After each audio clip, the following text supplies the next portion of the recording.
Esiet sveicināti raidierakstā Kas notiek medicīnā? Mani sauc Dace Vintere, un šodien mēs turpinām ieskatīties aktuālajās tēmās medicīnā, pievēršoties jaunam, interesantam un ļoti svarīgam projektam Slimnīca mājās. Šis projekts ir īpaši nozīmīgs, ņemot vērā, ka neskatoties uz demogrāfisko lejupslīdi valstī, slimnīcās pēdējos gados ir novērojams pacientu skaita pieaugums, īpaši neatliekamās medicīniskās palīdzības un uzņemšanas nodaļās.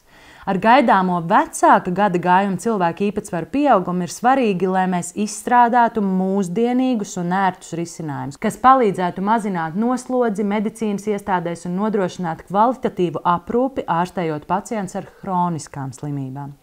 Šodien raidījumā mēs runāsim par to, kā šis projekts Slimnīca mājās var uzlabot pacientu pieredzi un klīniskos rezultātus, uzlabot veselības aprūpes stāvokli valstī, kā arī par tā ietekmi uz slimnīcas gultu fonda efektīvāku izmantošanu.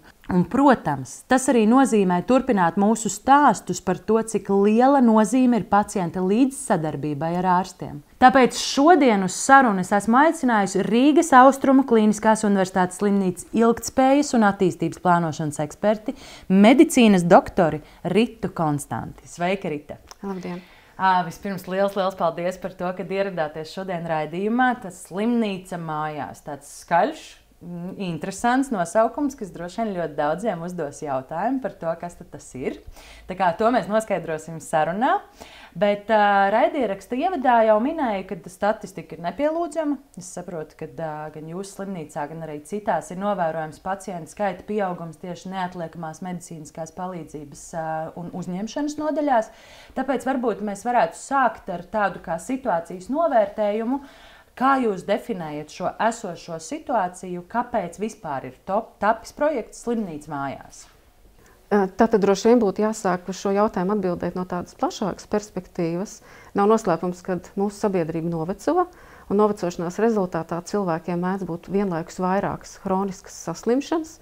Un, pateicoties arī medicīnas attīstībai, ir iespējams ar šīm hroniskām saslimšanām dzīvot ilgāk. Un, tas arī rada zināmu slogu veselības aprūpei kā tādai, un arī Eiropa to novēro, ka novecojot populācijai pieaug slimību prevalence, un tas rada slogu gan primārai veselības aprūpei, gan arī sekundārai veselības aprūpei. Un slimnīcas iespējas, kā to ietekmēt, ir, protams, visai ierobežots. Ja? Un, kā jau jūs minējāt, mums ir liels pieaugums neatliekamās medicīnas palīdzības un uzņemšanas klīnikā. Tie ir ap 250 pacientiem dienā. Un, protams, ja mēs skatāmies skaitļos, kas notiek tālāk ar šiem pacientiem, mēs arī redzam, ka apmēram 40% no viņiem mēs stacionējam un 60% mēs pārvirzam vai uz primāro veselības aprūpi vai ambulatoro sektoru, tad viņi netiek hospitalizēti. Skandināvijā šis cipars ir otrādi, ja, ka tur hospitalizē 70% un primārai veselības aprūpes sistēmai un ambulatoram sektoram atgriež apmēram 30%. Līdz ar to, ja mēs tā salīdzinām mūsu sistēmu ar Skandināvijas sistēmu, tad šie 20–25% pacienti, kas nonāk mūsu uzņemšanas nodaļā, viņi varētu tur vispār nebūt. Ja? Un, lai mēs kā slimnīca mazinātu šo spiedienu uz savu slimnīcas infrastruktūru, uz gultu kapacitāti, mums bija jāmeklē kaut kāda risinājuma, kā mēs varam šo situāciju atrisināt slimnīcas sektora pusē.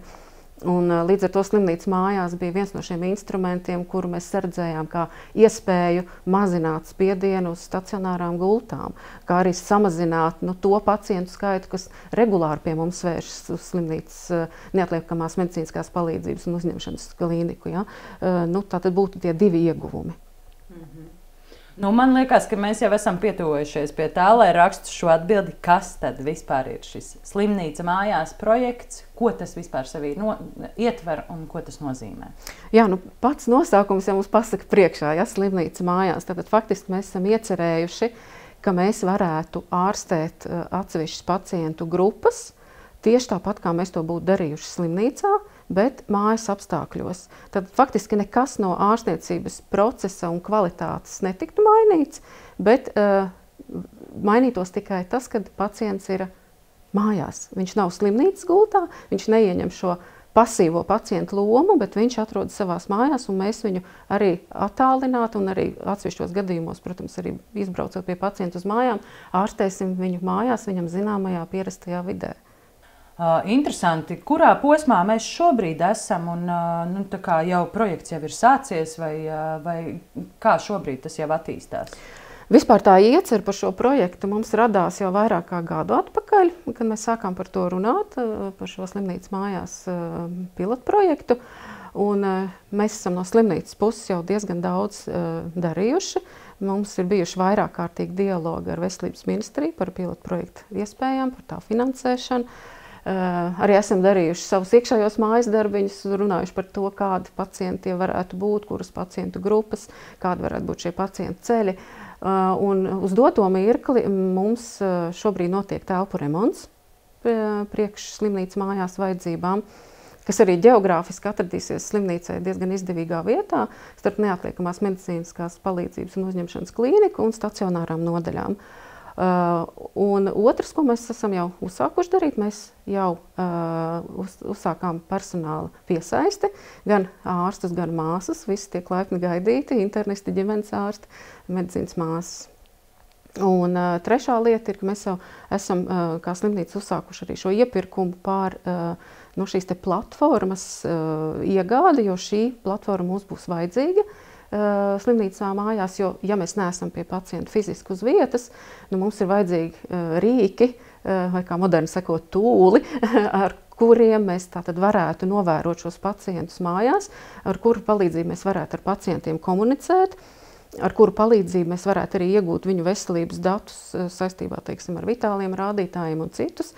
Tātad ir vajadzīga šī platforma, kur tātad mūsu pusē tā varētu būt webversija, bet savukārt pacientu pusē tā varētu būt mobilā aplikācija viņa telefonā, kuru tad viņš izmantos šo rādījumu nodošanai. Jo mēs paredzam, ka mēs apmācīsim pacientus lietot viņam, ielādējot aplikāciju telefonā, mēs apmācīsim lietot aplikāciju. Mēs apmācīsim arī pacientu lietot tās iekārtas, kuras mēs iedosim pacientam līdz uz mājām. Tas ir ļoti vienkāršs no tāda viedokļa, viņas nav lielas iekārtas. Tas varētu būt pulsoksometrs, tas varētu būt asinsspiediena mērītājs, tas varētu būt glikometrs cukurlīmeņa mērīšanai un tā tālāk. Un šī iekārta būs sasaistīta ar aplikāciju, respektīvi viņa to rādījumu nolasīs. Un tā aplikācija pados šos datus mums uz slimnīcas, uz šo webversiju, kur ārsti un māsas varēs tātad monitorā sekot līdzi šiem rādītājiem. Un vajadzības gadījumā, ja mēs redzam, ka varbūt tie rādītāji kaut kur nav optimāli, mēs, protams, sazinamies ar pacientu, sazvanamies, mēs varam veidot video zvanu, mēs esam paredzējuši tādu platformas iepirkumu. Respektīvi, lai tā informācijas apmaiņa būtu efektīva, jo tieši šis digitālais risinājums arī būs tās mūsu acis un ausis un maņas, ar kuru palīdzību mēs tad varēsim sekot šim veselības stāvoklim. Pašreiz mēs tātad esam procesā ar šī risinājuma iegādi. Ja? Kāds viņš būs, man tagad šobrīd vēl grūti detaļas komentēt, bet tie mājasdarbi, ko mēs no savas puses esam izdarījuši slimnīcā līdz šim. Jā, interesanti. Tas arī uzreiz tiešām liek to uzsvaru, kāda nozīme mūsdienās ir tai pacienta līdziesaistei, lai varētu šie procesi daudz efektīvāk, veiksmīgāk notikt un īstenībā būtu patīkamāk arī pacientiem.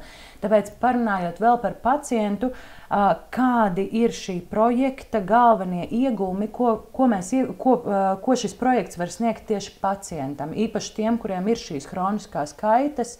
Kādi ir šie virsmērķi, radot šo projektu? Jā, mēs esam paskatījušies, kāda ir citu valstu pieredze, īpaši pacientu pieredzes jomā. Jo, protams, ka viss veselības aprūpes galvenais mērķis ir tomēr pacientam atgūt šo veselību, un pacients ir veselības aprūpes centrā. Un Skandināvijas pieredze liecina, ka pacientiem šajā slimnīcas mājas ārstēšanas situācijā rodas tāda kā, angļiem labs tas vārds awareness. Tā kā tāda vairāk tā zināšana, izpratne par šo savu saslimstību, viņš rūpīgāk seko līdzi, viņš vairāk izglītojās par to savu konkrēto slimību. Un tas rada viņam tādu drošības sajūtu. Līdz ar to pēc tām aptaujām, ko viņi ir veikuši savās valstīs, tā pacienta apmierinātība ir diezgan liela. Vakar man bija interesanta saruna ar Karolinskas pārstāvi, kurš ir slimnīcas mājās Ziemeļvalstu asociācijas biedrs. Viņš teica, ka viņam tā apmierinātība dažās pacientu grupās pat ir sasniegusi 96%, kas ir ārkārtīgi augsta. Tā kā no tāda pacienta viedokļa, protams, mēs redzam pozitīvu šo tendenci. Otra lieta, kad mums ir ļoti rūpīgi jāizvērtē, kādas pacientu grupas mēs varam ārstēt slimnīcā mājās, jo ne visas tam ir piemērotas pilnīgi medicīnisku apstākļu dēļ. Ja? Līdz ar to arī, protams, izveidojot šos pacientu atlases kritērijus, ir tātad jāsaprot, kam būs tas labums no tāda pakalpojuma. Nevarētu būt šis pakalpojums nekādā gadījumā piemērots ļoti slimiem pacientiem, kuriem vajadzīga ir 24/7 ārstēšana un aprūpe. Ja, un nekādā ziņā tie nevarētu būt ne intensīvās terapijas pacienti, ne šie paši smagākie, kas mums ir. Bet pacienti, kuri ir ar relatīvi vieglām saslimšanām, ja tā vienkāršā valodā var teikt, tad daudzas grupas ir ļoti labi piemērotas. Un, paskatoties Skandināvijas pieredzi, viņiem tur ir gan HIV pacienti, gan pacienti ar pneimonijām, hronisko obstruktīvo plaušu saslimšanu, atsevišķas onkoloģijas pacientu grupas, kas varbūt nav vieglas, bet, no tāda diagnožu viedokļa domājot, bet kuriem tie mājas apstākļi tieši viņiem labvēlīgi. Teiksim, tie pacienti, kuriem ir novājināta imunitāte terapijas dēļ, kāpēc viņiem būtu slimnīcā, kur ir viss tā mikroflora un intrahospitālos infekcija risks ļoti augsts, viņam varbūt tieši tā mājas vide ir laba. Un ja viņi tas veselības stāvoklis tajā mirklī atļauj ārstēties mājās, tad viņi to izmanto.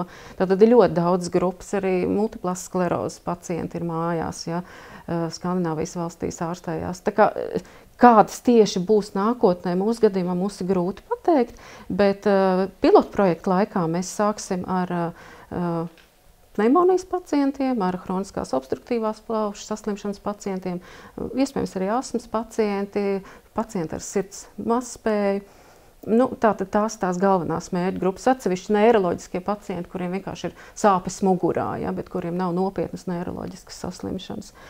Tā mēs šobrīd raugāmies. Protams, kā tas būs, kā tas attīstīsies, to mēs arī paši pilotu projektā vērtēsim. Ļoti iespējams, ka varbūt pat pilotu laikā mēs varam vēl kādu pacientu grupu paņemt uz pilotu, to mēs skatīsimies. Bet pēcpilotā es domāju, ka tur tie ierobežojumi varētu ļoti neierobežot mums šajā pakalpojumu nodrošināšanā, jo, teiksim, skatoties uz to pašu Oslo universitātes slimnīcu, viņi 2030. gada savos mērķos ir ielikuši, ka trešo daļu, ja 30% no saviem pacientiem, viņi plāno ārstēt slimnīcā mājās. Ja? Trešā daļa no pacientiem, tā ir ļoti liela pacienta auditorija slimnīcā, ja? Un tur var būt ļoti dažādi šīs diagnozes un stāvokļi. Un jāsaka, ka ne ar vienu un to pašu diagnozi mums var būt divi vai vairāk pacienti ar līdzīgu diagnozi vai tādu pašu, bet tas vajadzību līmenis viņiem visnotaļ būs atšķirīgs. Vienam varbūt būs tas stāvoklis smagāks dēļ kaut kādām blakus saslimšanām, ja citiem faktoriem. Otrs varbūt būs tāds relatīvi tādā stāvoklī, ka viņš varētu būt mājās, ja pie mūsu uzraudzībā turpināt savu ārstēšanu. Jā, bet mēs runājam par galvenajiem ieguvumiem. Viss izklausās lieliski, bet tajā pašā laikā es jūtu, ka te arī ir diezgan daudz izaicinājumu, ar kuriem būs jāsaskarās visā šajā procesā. Zinu arī, ka jūs esat ilgstoši strādājusi arī Norvēģijā līdzīgi tipi, nevēlti arī minat šos skandināvu piemērus. Kas varētu būt tie galvenie izaicinājumi, ar kuriem jāsaskarās šajā projektā? Runājot par izaicinājumiem, jāsaka, ka noteikti tādi būs. Un varbūt pat tādi, kurus mēs šodien tā neapzināmies, bet viens no būtiskākiem man šķiet, kad kopīgajos apstākļos, kad mums trūkst veselības aprūpes speciālistu, ir diezgan izaicinoši piesaistīt šim pilotprojektam ārstus un māsas. Tā kā kādam ir interesi, mēs aicinām pieteikties uz šīm vakancēm.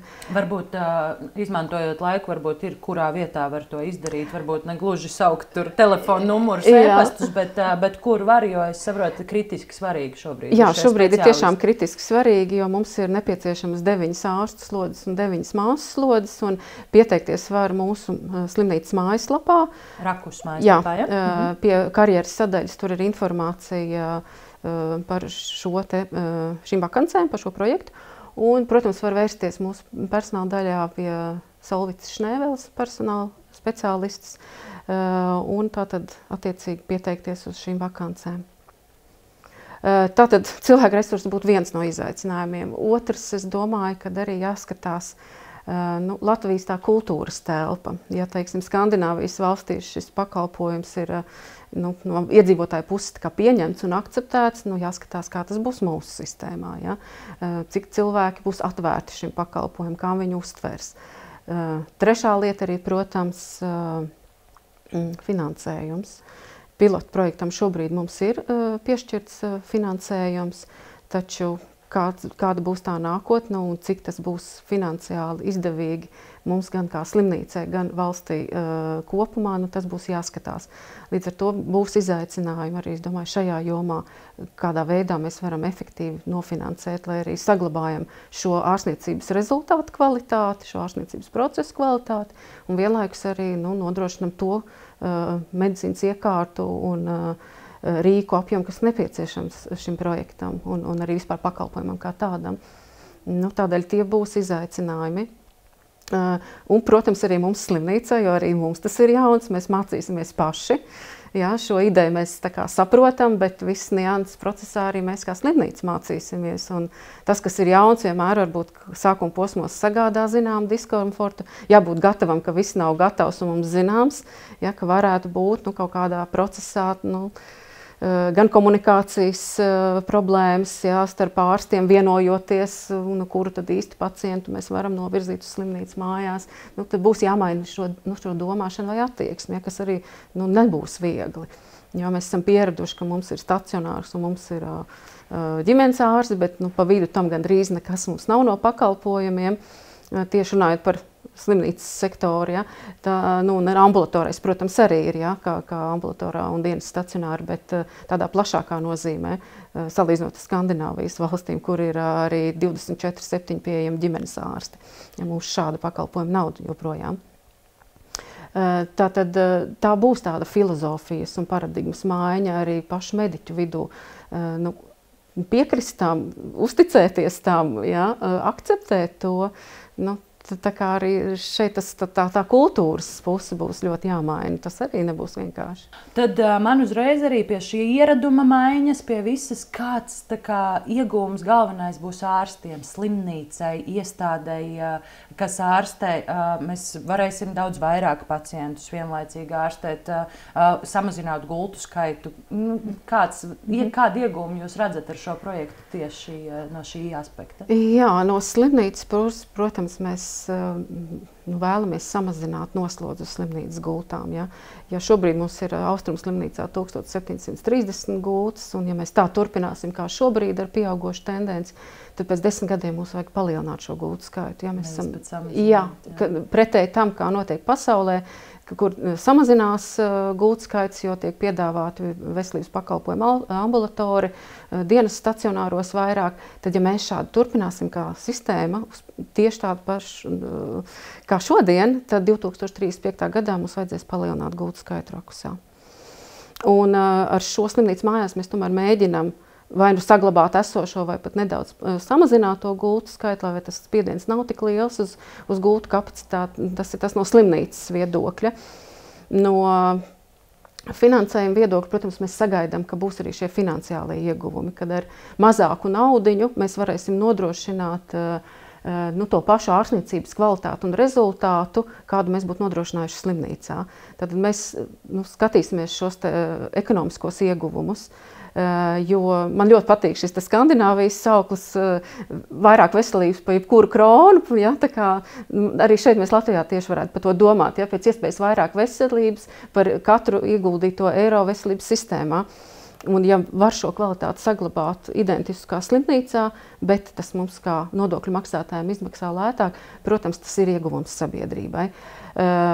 Runājot par ārstiem, viņiem var būt tāda ikdienas darbā, viņi to ieguvumu tādu nejutīs. Ja? Tas, ko jūt Skandināvijas valstis, ja, šobrīd, viņiem ir ļoti plašs šis pakalpojumu spektrs ārpus slimnīcas, gan pašvaldību līmenī, gan ģimenes ārstu institūcijas līmenī. Līdz ar to viņi saka, ka viņu tā pieredze, bet tas nav tikai slimnīcas mājās efekts, tas ir vispār efekts no tā, ka ļoti daudz tiek ieguldīti resursi ārpus stacionāriem. Tas efekts ir tāds, ka slimnīcā nonāk paši smagākie pacienti. Tiešām tam, kam tur ir jābūt. Ja, un visu to, ko var atrisināt ārpus slimnīcas, tas tiek arī darīts. Ļoti iespējams, ka arī mēs kaut kādā brīdī pietuvosimies, kad mums tie pacienti būs tiešām absolūti visi ļoti smagi. Ja būs alternatīvas, kur viņus novirzīt vai uz zemāka līmeņa slimnīcām, vai pie ģimenes ārstiem, vai ambulatori dienas stacionāros. Tas ir tas efekts, ko viņi jūt savā sistēmā. Ja? Kā mēs to jutīsim, es diemžēl nevaru šobrīd pateikt. Mums ir jānopilotē šis projekts, jāsaprot, kā vispār tas mūsu finanšu un kultūras telpā iedzīvosies. Bet pārstiem runājot, es tiešām nevaru pateikt, vai viņiem tajā darba organizācijā kaut kas mainīsies vai pacientu apjomā. Visticamāk, ka viņi to efektu tādu nejutīs. To jutīs vairāk paši pacienti, to jutīs viņu piederīgie un to jutīs varbūt tie, kas organizē veselības aprūpes sistēmu un finansējumu pusē to varēs sajust. Tas, ka tam ir finansiāls ieguvums, tam jau ir šobrīd jau diezgan skaidra evidence. No Karolīnskas reģiona pieredze parāda, ka pneimonijas pacientus ārstējot slimnīcā mājās, viņi ir spējuši samazināt izmaksas par 40%, un tas ir ļoti daudz. Ja, un, protams, neapšaubām tie ir tādi ekonomiski būtiski ieguvumi. Labi, un mēs tikko runājām par to, ka mēs šobrīd esam tādā kā izstrādes, pārskata, plānošanas stadijā. Kad šis projekts tiks realizēts, kad ir plānots, kad pilotprojekts tiks beigts, un mēs jau šo ieviesīsim praksē kā tādā jau par normu mūsu sabiedrībā? Jā, mēs šobrīd arī plānojam jau slēgt līgumu ar Veselības ministriju, kas būs tātad šī pilotprojekta pāraudzības institūcija. Un no līguma noslēgšanas brīža tie 12 mēneši, bet ne ilgāk kā 26. gada vasara. Ja? Tādēļ mēs, ja viss ļoti raiti ies, plānojam, ka tie pirmie pacienti mums varētu jau būt varbūt maijā, jūnijā šogad. Ļoti ātri un diezgan lieliem soļiem tad ejiet uz priekšu. Ļoti liela malača un prieks dzirdēt. Bet tagad mēs te skatāmies 26. gada vasara, bet tādi 5-10 gadi. Un kā jau teicu, jums ir liela pieredze arī no Norvēģijas, no citām valstīm, kuras skatījusies līdzīgas situācijas. Kā mēs redzam nākotni šajā visā attīstībā slimnīcas mājās no apmēram 5-10 gadu laikā? Minējāt arī to, ka mums būtu šādi turpinot jāpalielina slimnīcu gultu skaits, es atvainojos. Kā mēs redzam to 5-10 gadu nākotni šajā un kā tas attīstīsies? Personīgi es domāju, ka tam ir ārkārtīgi liels potenciāls, jo tehnoloģijas attīstās.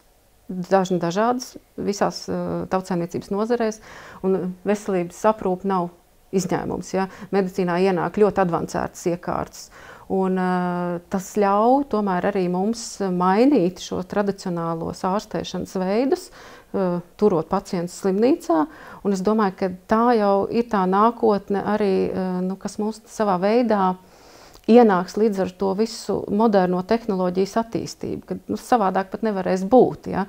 Arī šobrīd jau daudzus pakalpojumus, ko mēs pirms 10 gadiem speciāli gājām uz institūcijām ar papīru un rakstījām rakstiski ar pildspalvu, daudz kas jau ir digitalizēts. Ja? Un es domāju, ka arī veselības aprūpe nebūs nekāds izņēmums.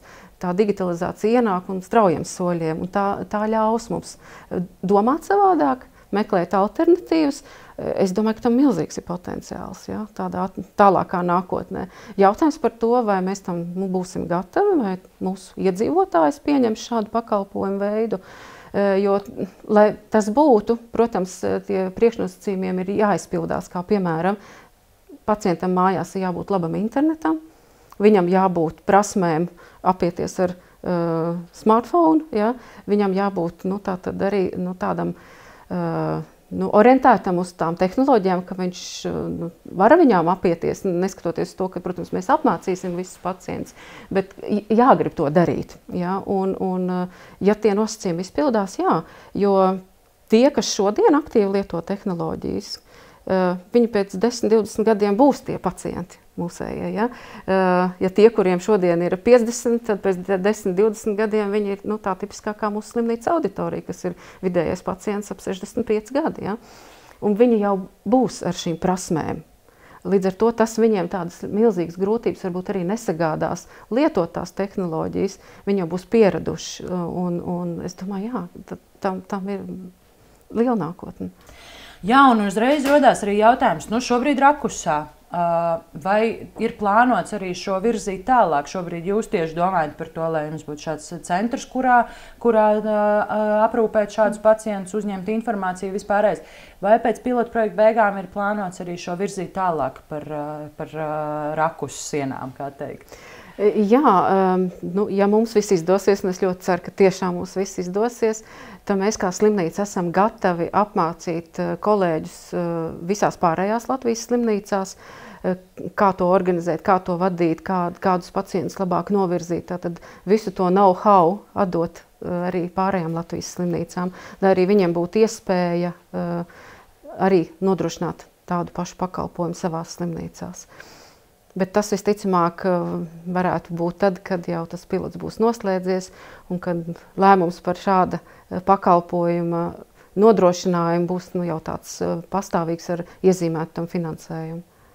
Un runājot vēl par finansējumu, es domāju, vai tas prasīs papildu finansējumu tomēr arī no pacienta puses, vai tas šobrīd ir vairāk paliksies zem valsts līdzekļiem, zem slimnīcas līdzekļiem, vai, ja es izvēlos šo, man tomēr par to ir jāmaksā. Tas arī... Pilotprojektā mēs neesam paredzējuši nekādas pacientu līdzmaksājumus, ja, bet kā tas būs turpmāk ļoti grūti pateikt, vai tur būs kaut kāds līdzmaksājums vai nē, bet konkrēti runājot par pilotprojektu, nekāda pacienta līdzmaksājuma nebūs, ne par gultasdienu, neko, tātad tas pacientam neko nemaksās pilotprojekta laikā. Kā tas būs turpmāk grūti pateikt, bet te ir jāsaprot tas aspekts, kad ja slimnīca mājās, teiksim, mēs redzēsim, ka mēs ar mazāku ārstu resursu varam, māsu resursu nodrošināt lielākam pacientu skaitam šo pakalpojumu, no tā ekonomiski izdevīguma viedokļa raugoties, tad, protams, mēs varētu arī novirzīt šos līdzekļus atkal attīstībai slimnīcas mājās un varbūt mēģināt jau advancētākus pakalpojumus nodrošināt, teiksim, respektīvi citām pacientu grupām. Jā, bet būsim reāli un arī dzirdam 65, gan, manuprāt, nav nekāds lielais vecums, un tur jau ar tehnoloģijām arī šajā mirklī ir uz tu. Bet tā kā paskatoties šajā mirklī, tomēr vecāka gada gājuma cilvēki, kuriem arī varbūt varētu noderēt šīs slimnīcas mājās, kā ir plānots šo realizēt? Vai viņus vispār izslēdz šobrīd no šīs grupas, vai arī tomēr ir šīs apmācības? Kā mēs varam palīdzēt tieši šai grupai ar šo slimnīcas mājās projektu? Tātad, ja runa ir par tiem, kas ir vecāki par, teiksim, 70 gadiem, ja, vai kā, protams, te jāskatās ļoti individuāli. Ja. Ir pacienti arī šajā vecuma grupā ļoti advancēti un labprāt arī šodien lieto tehnoloģijas. Mēs rūpīgi strādājam pie pacientu atlases kritērijiem, un pirmais, kas būs pats svarīgākais, vai pacients vispār grib. Pat tajā mirklī, ka mēs no medicīnas viedokļa esam izvērtējuši, ka teorētiski viņš varētu ārstēties mājās, bet ja viņš pateiks, nē, mēs nevaram pacientu izvēli kaut kā mainīt. Ja? Mēs turpināsim viņu ārstēt stacionārā kā ierasts. Pirmais būs pacienta piekrišana. Ja viņš būs piekritis, tad otrais jautājums būs, vai viņš lieto smart telefonu, un vai viņam mājās ir internets. Tie pirmie 3 parastie nepieciešamie jautājumi, bez kuriem es tālāk nevarētu izvērtēt vispār, vai pacients varētu atrasties mājās un turpināt savu ārstēšanu. Tad līdz ar to tas vecums tā kā sekundārs varētu būt. Ja būs pacienti, kuriem visi kritēriji izpildās, gan veselības stāvoklis atļauj, gan viņš ir piekritis, gan viņš māk apieties, un viņa mentālā kapacitāte ir tāda, ka viņš saprot, kā to, ko mēs viņam stāstam, kaut kā izglītojot par šo iekārtu lietošanu, ja viņš visu ir sapratis, uztvēris, un viņam tas ir ļoti vienkārši viņa ieskatā, tad mēs varam runāt par šo slimnīcas mājās konkrētā gadījumā.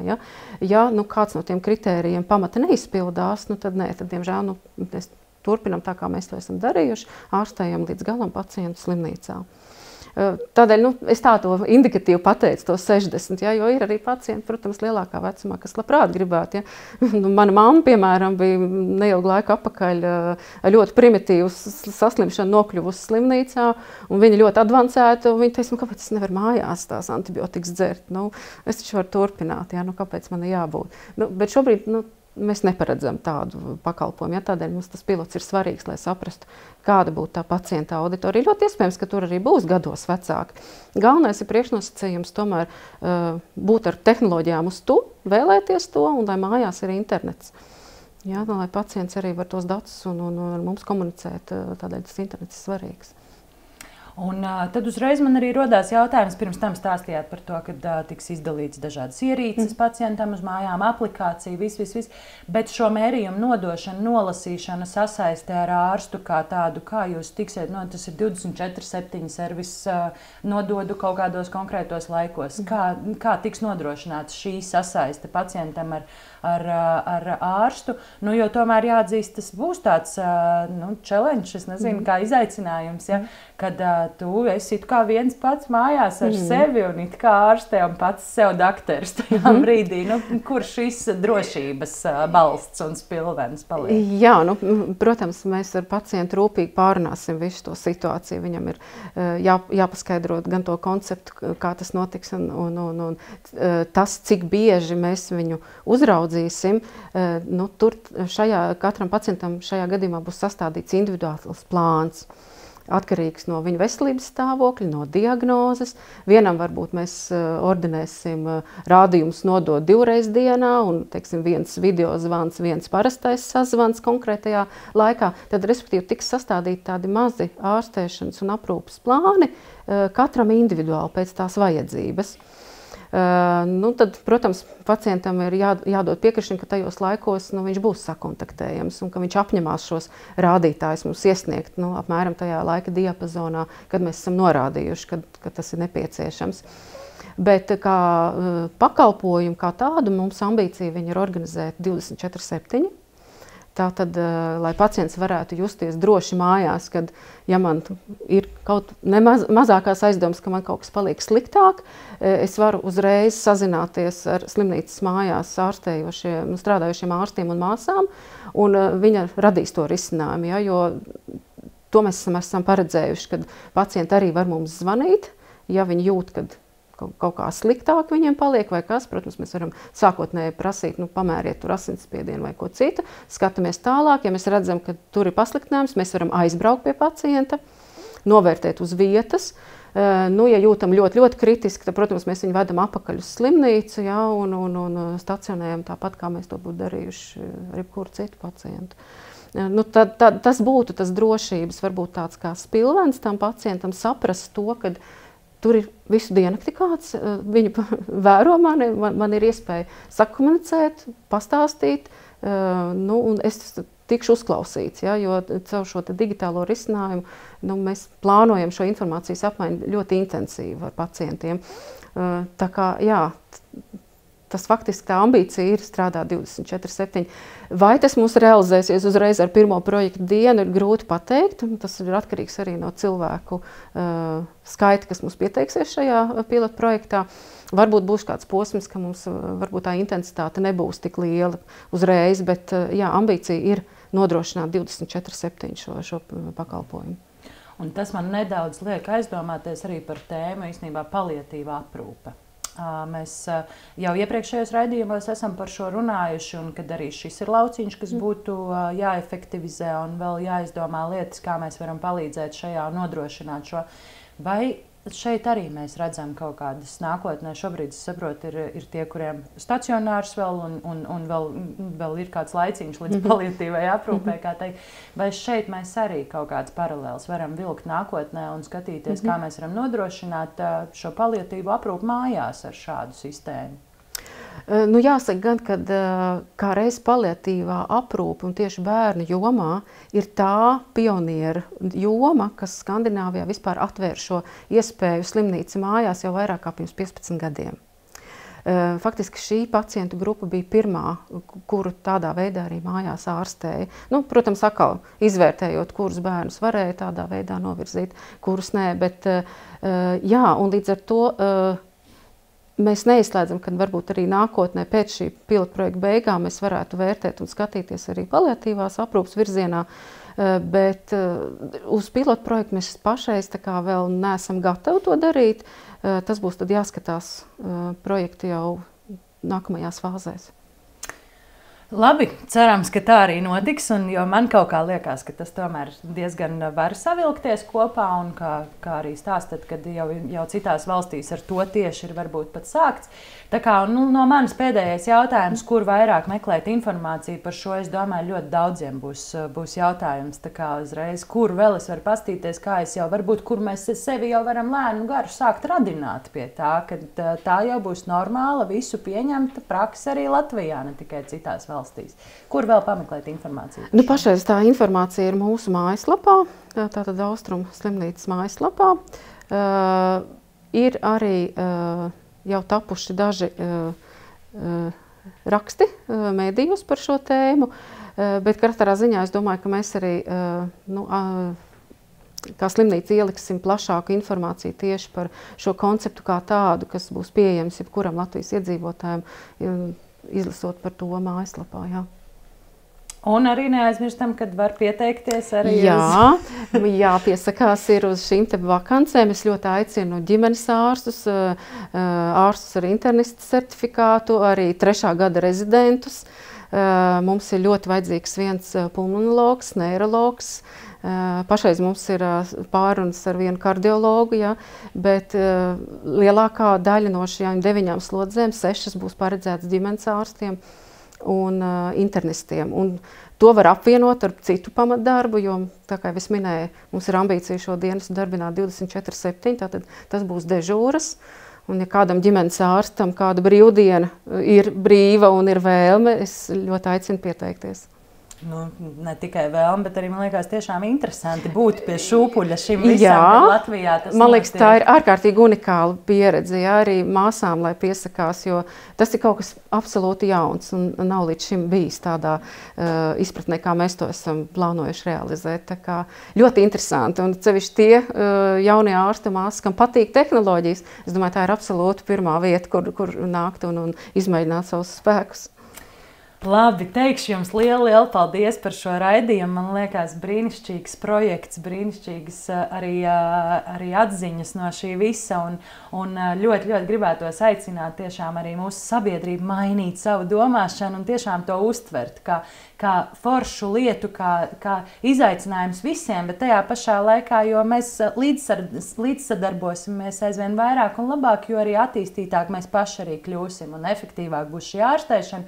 Man patīk, ka aizkadrā mums bija saruna par to, cik forši, kad īstenībā ar projektu mēs varētu šobrīd mēs varam nodrošināt 8 pacientus slimnīcā, varbūt, ka mēs ar šo projektu varam nodrošināt 16 vienlaicīgi, un tas man liekas tikai apsveicam, ka Latvija var, Latvija kaut ko tādu dara, tā kā liels paldies par to, kad veidojat šo projektu, zinu, kad ar lielo karogu pa priekšu ejat un atbalstat šo iniciatīvu. Un līdz ar to vēlu tikai veiksmi šajā visā, un lai tiešām jau tūlītās jau jūnijas, jau maijs, jau pirmie pacienti tiek testēti nākamajā gadā, jau līdz nākamā gada vasarai, jau mēs pasakām, šis projekts ir tiešām veiksmīgs. Un vēl izdošanos, veiksmi, tā kā paldies vēlreiz par sarunu. Savukārt mēs tiekamies nākamajā, kas notiek medicīnā raidījumā. Atā!